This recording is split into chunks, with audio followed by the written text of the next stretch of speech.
teacher Neth, and welcome back to our general math class. Now that you know how graphs of logarithmic functions behave in the Cartesian plane, you are now ready to focus on one of these properties, the domain and range. Again, domain is the group of x values that satisfies the equation, any equation, and range is the group of y values that satisfy the equation. Example 1. Determine the domain and range of f of x equals logarithm of x to the base 2 and f of x equals logarithm of x to the base 1/2. So again, just like in sketching a graph, in determining the domain and range of each of these functions, we need to prepare a table of values. We have encountered these functions already in the past lesson, and we have known that these are the table of values of each. The first for f of x equals logarithm of x to the base 2, and the second is for the second function, f of x equals logarithm of x to the base 1/2.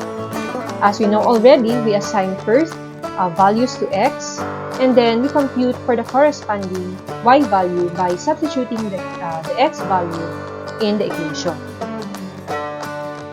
Okay, now let us sketch, or let us consider the graphs of each of these functions.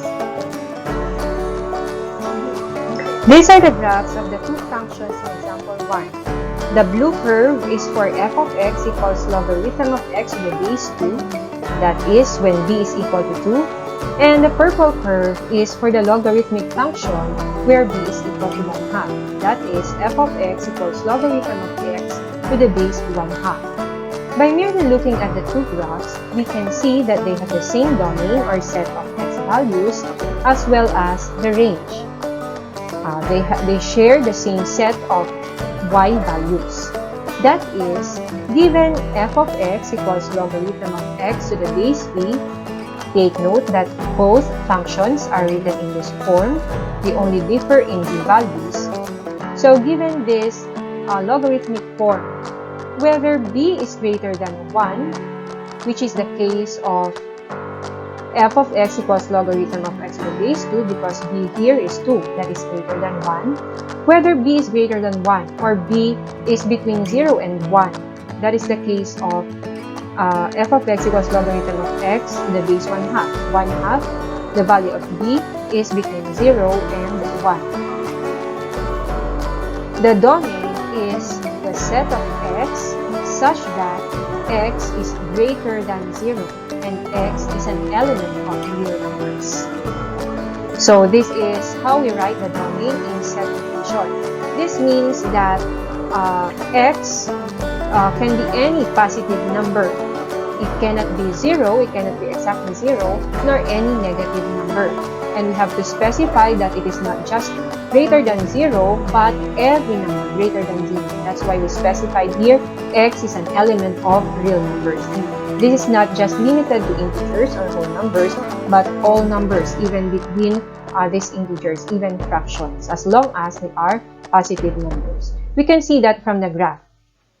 So since every point in the graph or a graph is consisted of infinite number of points, and every point has a name, every point has an x-coordinate, and the x-coordinates, the group of the x-coordinates which comprise this graph or even this purple graph are only set of positive numbers. There is no x-coordinate 0 nor any negative. So this is the domain. Or the domain may be written in interval notation. That is 0 exclusive to positive infinity, meaning the number right after 0, but it cannot be equal to 0. So 0 exclusive up to positive infinity, because we know that the graph will continuously increase infinitely, and this will continuously decrease infinitely. So each of those points has an x-coordinate, and all those are positive numbers. How about the range? So the range in set notation is the set of y values such that y is an element of real numbers. Meaning it is not just positive, it can be negative and even 0. From the graph, let us consider the blue graph first.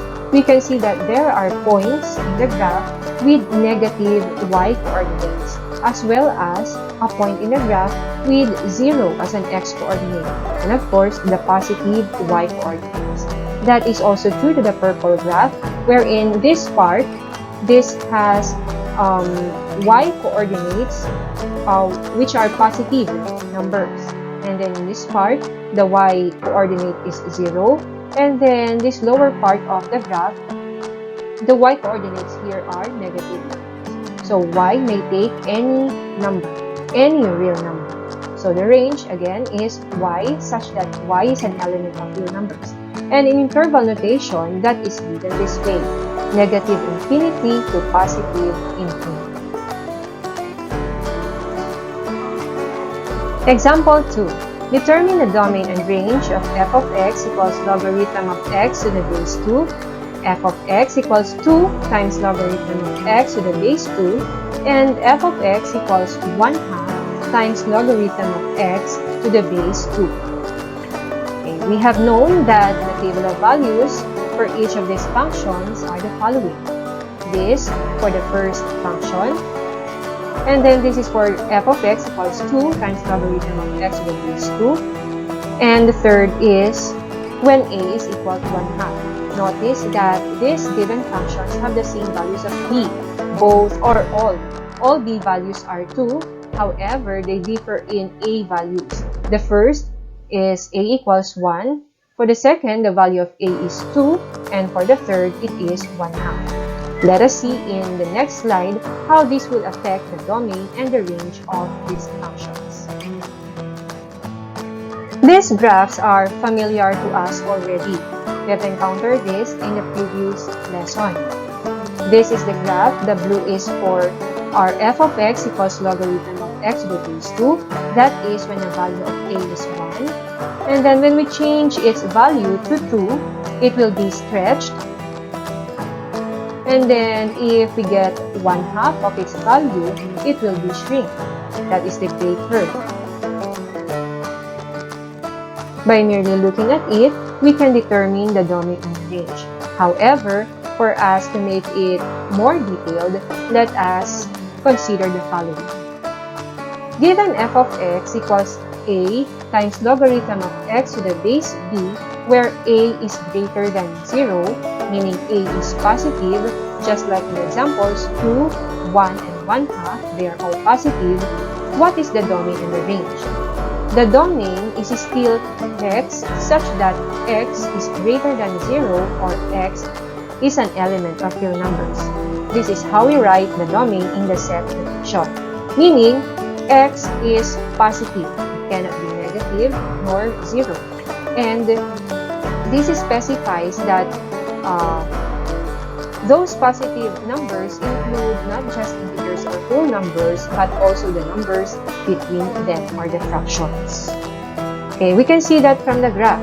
There are no parts of the graphs, of the three graphs, or each of these graphs in the second quadrant and in the third quadrant, meaning there are no points in each of the graphs with the negative x coordinate nor 0. If we zoom in this part, we can see that these graphs will not touch the y-axis, any of these graphs, meaning there is no point in each of these graphs with the x coordinate 0.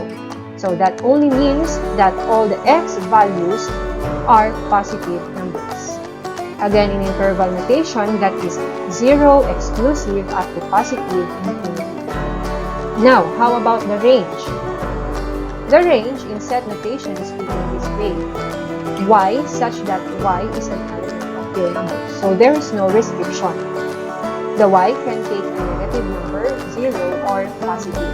We can see that from each of the graphs. In the purple graph, there are points in the graph with negative y coordinates, this part, because it is the y-axis.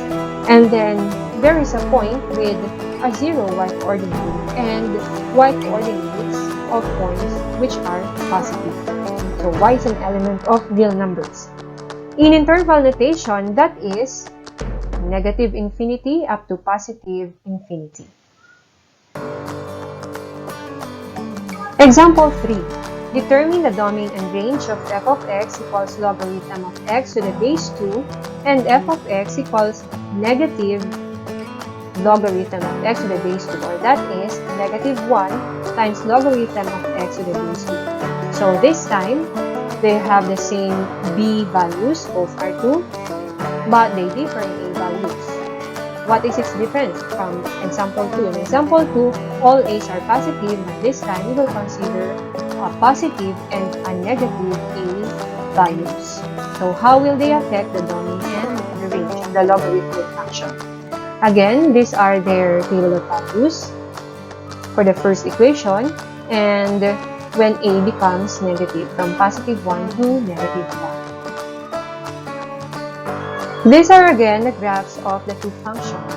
The blue is for the logarithmic function with a positive a value, positive 1, and the purple curve is for the function with a equals negative 1, a negative a value.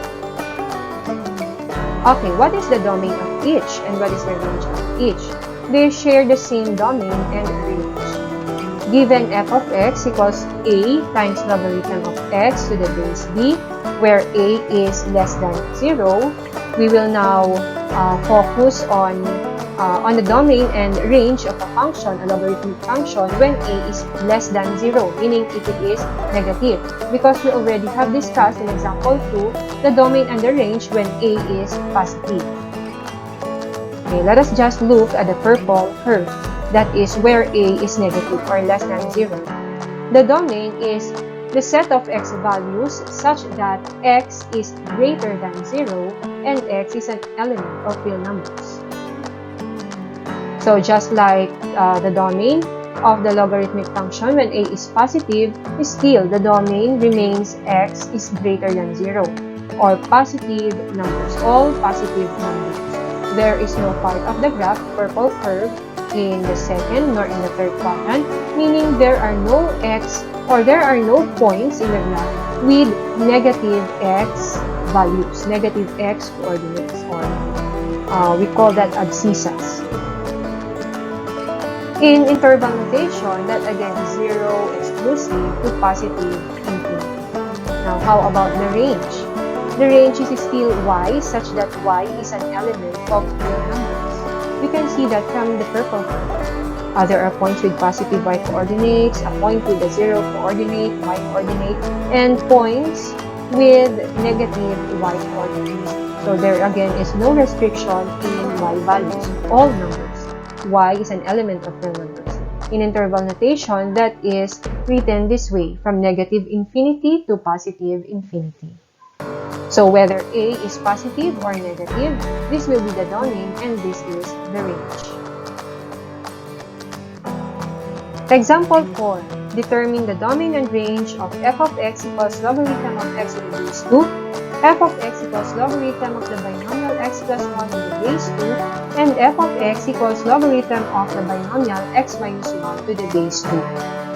While they share the same b values, 2, and a values 1, all a values are 1, and b values, all b values are 2, they differ in c values.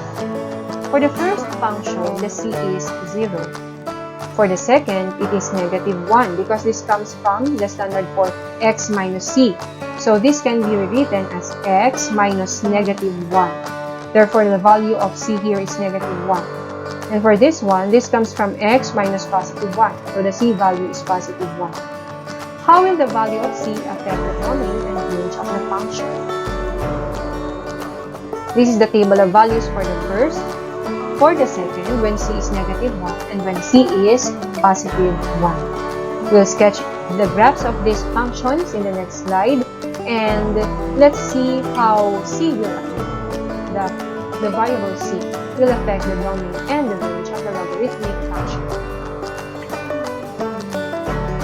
So these are the graphs of the three given functions in example 4. The blue being the graph of the function with c equals 0, that is f of x equals logarithm of x to the base 2. The purple is the graph when c becomes negative 1, and the gray is when c becomes positive 1. Okay, so we can see from the graphs, and we have learned this already in a previous lesson, that the graph will just be shifted to the left by C units if it is negative, if C is negative. Just like what happened in the purple curve, it is shifted to the left by 1 unit because the C value is negative 1. And then to the right if it is positive. Since the value of C is positive 1, then the blue curve or cyan curve is shifted 1 unit to the right when C becomes positive 1. Okay, by merely looking at it, we can see that they differ in domain and they do not differ in range. But to give us the details of this, let us consider the following. Given f of x equals logarithm of the binomial x minus c to the base b, the domain is the set of x values such that x is greater than c. So the domain depends on the value of c. And it is specified that x is an element of real numbers. So all numbers greater than c, not just integers or whole numbers. This is written in set notation. So what does that mean? For example, the purple curve, the value of c here is negative 1. That means that the domain is x such that x is greater than negative 1. So all numbers which are greater than negative 1. And it cannot be exactly negative 1, but numbers greater than negative 1. So the graph explains that there are points, this is negative 1. There is no point in the graph with x-coordinate exactly equal to negative 1. As a matter of fact, when we zoom this in, we will be able to see that the graph, the purple graph, will not touch this line, or there is no point with the x-coordinate negative 1. But it gets closer and closer to it. So numbers next to negative 1, x values which are next to negative 1 or greater than it are included. That's why it is specified here that x is an element of real numbers. For the gray curve, that is also true. Since the value of c is positive 1, then its domain is x is greater than positive 1. That means there is no point with x-coordinate exactly equal to positive 1, but all numbers to its right can be x-coordinate. As a matter of fact, we have a graph on this part. Imagine that these are points and every point has a name. And the first entry there is the abscissa or x-coordinate. We know that these are the x-coordinates of this point. These points. These are the x-coordinates. Okay, how about in interval notation? So that is written this way. So let's wait, it is just hanging.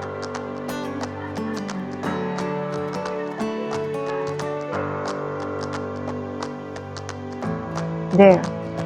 The domain in interval notation is C exclusive to positive infinity. So that means it cannot be exactly equal to C, but all numbers immediately after C. So C exclusive to positive infinity. So they mean the same thing. They are just written in different ways. How about the range?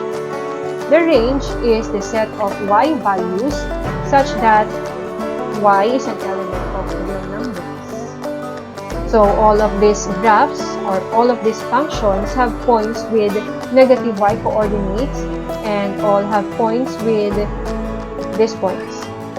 All the y coordinates here are 0 and this part of the graphs, their y coordinates are positive y values. So y is an element of real numbers. And in interval notation, that again is negative infinity to positive infinity. So that means the value of c affects the domain, but not the range. For the last example, example 5, determine the domain and range of f of x equals logarithm of x to the base 2, f of x equals logarithm of x to the base 2 plus 1, so this is composed of two terms, and f of x equals the first term logarithm of x to the base 2, and then we have the second term minus 1. So in example 5, explore how b will affect the variable b will affect the domain and the range of a logarithmic function. A are all 1, A or B are all 2, all C values are 0, but their D values are different. For the first, there's no second term, so that means the value of B is 0. For the second, it is positive 1, and for the third function, it is negative 1. Again, let us take a look here. Corresponding table of values. This is for the first equation, for the second, and for the third. These are the graphs of the given functions in example 5. The blue is for the case where D is 0. The purple is when D becomes positive 1, and the gray curve is when D is negative 1. So let's have a review. The graph is shifted upward by D units if it is positive, and by D units downward if D is negative. Again, by merely looking at it, we can determine or we can tell their domain and range. But again, we will formalize this by considering the following statements. Given f of x equals logarithm of x to the base b plus another term b, the domain is the set of x values such that x is greater than 0 and x is an element of real numbers. This is written in set notation. So again, that means there is no point for each of these, for each of the function or each of the graphs. There is no point with a negative x coordinate or even 0. All are positive. That's why x is greater than 0. And again, to specify, x is an element of real numbers. In interval notation, again, that is 0 exclusive to positive infinity. Now, how about the range? The graphs tell us that the y or the range is the set of y values such that y is an element of real numbers. Again, this means y may take any negative number, 0, or any positive number. So there is no restriction for the y values. That's why there are parts of the graphs in the fourth quadrant, meaning the y coordinates of the points in these parts of the graphs are negative, and then we have the part of the graph which crosses or meets the x-axis. That means that point has a y-coordinate 0, the y can be 0, and these parts tell that the y-coordinates can be positive. And in interval notation, that again is negative infinity to positive infinity, meaning the value of d does not change the domain and the range. Let's generalize it. Given f of x equals a times logarithm of x minus c to the base b plus d, whatever the values of a, b, and d are, the domain is always the set of positive real numbers except for the case when c is not 0. If there is c, whether it's positive or negative, the domain is all real numbers greater than the given c value. For range, whatever the values of a, b, c, and d are, the range remain the set of real numbers. Until next time.